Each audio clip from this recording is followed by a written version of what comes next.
Hi everyone, here we are and it is Friday afternoon and it's almost 1:00 here in Sydney, and it's the Friday afternoon before a long weekend. It's the Friday afternoon before we actually get started for a long weekend, and on Saturday our clocks change, so everything is always a bit strange at this time of year. It's stunning weather.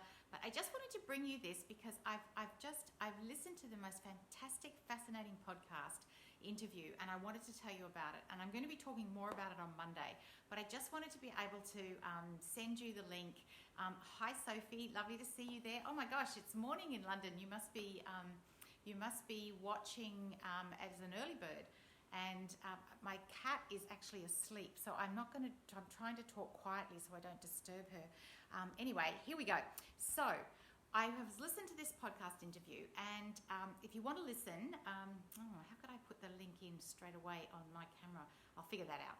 Okay, I'm going to put the link in the notes as soon as we're finished, and I'd love you to be able to listen to this podcast. But anyway, so here's the story. So Margaret Douglas, at 28 years of age, was pregnant when her husband died and left her as a widow with a baby not quite born. And this was in 1723, 300 years ago. Now, you may or may not have heard of Adam Smith. Adam Smith is considered the founding father of economics, and he asked this crucial question: how do you get your dinner? And he used this question, how do you get your dinner, as the basis for understanding and then determining how the whole economy worked at the time. And this theory remains absolutely the prevailing economic theory today. And, you know, Adam Smith is the founding of economics. So in this podcast interview, there's these two incredibly smart women, Vicky Saunders, the founder of SheEO, and Katrine Marcel, the author of this book, Who Cooked Adam Smith's Dinner, which is why I call this live, Who Cooked Adam Smith's Dinner. And they discuss this fascinating, what history tells us about the role of women in the economy, and it's fascinating. And look, the interview is not all doom and gloom about how women aren't paid properly and all the different sorts of things. It's absolutely amazing. So I'm going to put the link in there because your task over the weekend is to listen to it, because I'm going to talk a bit more about that on Monday. And I just want to say thank you everyone who is in these lives. Thank you everyone who has joined Healthy Numbers Facebook Profit Lab group. We have nearly 100 members, and if you know somebody who is looking to figure out their financials, to get a grip on the money side of their business, please invite them into this group. So Adam Smith devised this model, how do you get your dinner? And it was this whole idea that rational self-interest and competition leads to economic prosperity. But he forgot about who made his dinner. His mother made his dinner. And so here's the funny thing. At the age of 2, he inherited the entire estate, the entire inheritance of his father. And his mother then looked after him for the rest of his life. And so Katrine Marcel, the author of this book, has this fascinating perspective that innovation across the globe has been held back based on this idea about gender and how gender drives the economic benefits of countries. And this is not about pay gaps and about, it is, I mean, she talks about that as well. But did you know that the first electric car was invented 120 years ago?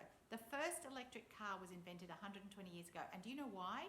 It was invented for women. It was invented for women because women didn't like how noisy cars were. Women didn't like how smelly they were. They didn't like how uncomfortable they were. No man 120 years ago would be seen dead in an electric car. Now, the wheelie trolley bag, when do you think that was invented? When did we stop lugging around those suitcases? I travelled as a teenager and in my 20s, in the 70s and 80s. And eventually I bought one of those trolleys that you folded out and put your suitcase on to haul my cases around. And I remember when those wheelie bags first showed up in the late 1980s, early 1990s. And Katrine talks about in this book and in this interview about the economic impact globally on the travel wheelie bag, which was only invented in 1972. Now, why do you think it has taken so long for that to come to fruition? The wheelie bag was invented in 1972.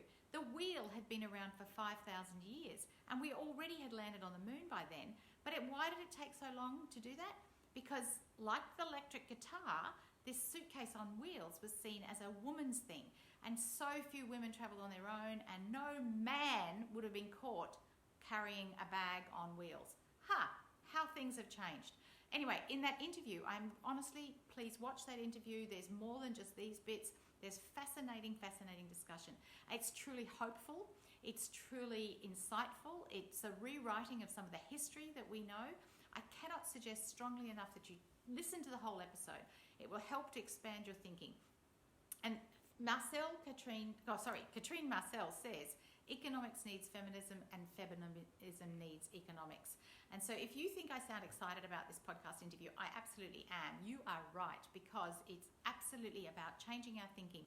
Now, I've been talking about that over the last couple of live-webinars, and it is super important for me to bring information to you to help you have new ideas, to think. We get so bogged down in the busy and the doing, and we have to carve out time to think. So this is the weekend coming. I know for some of you it's only Friday, so you're still getting yourself together for the weekend.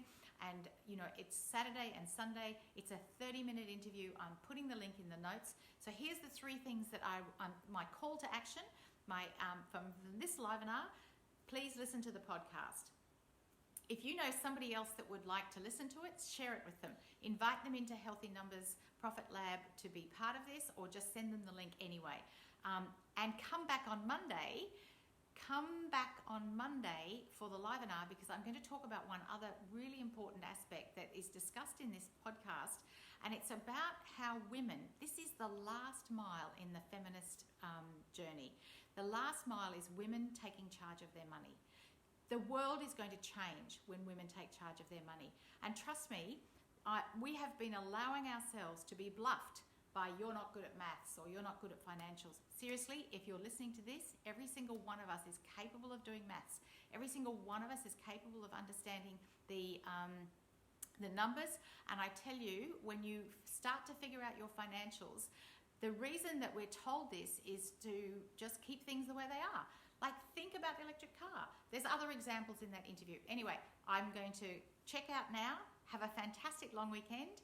I am going to the beach. You won't be surprised at that. I am going to spend some time with my cats. This one was still sleeping here. She's a very sleepy girl. She's been busy all day. She got a lizard today. Not a real lizard, one of those little skinky things. And I'm going to read my book, Who Cooked Adam Smith's Dinner?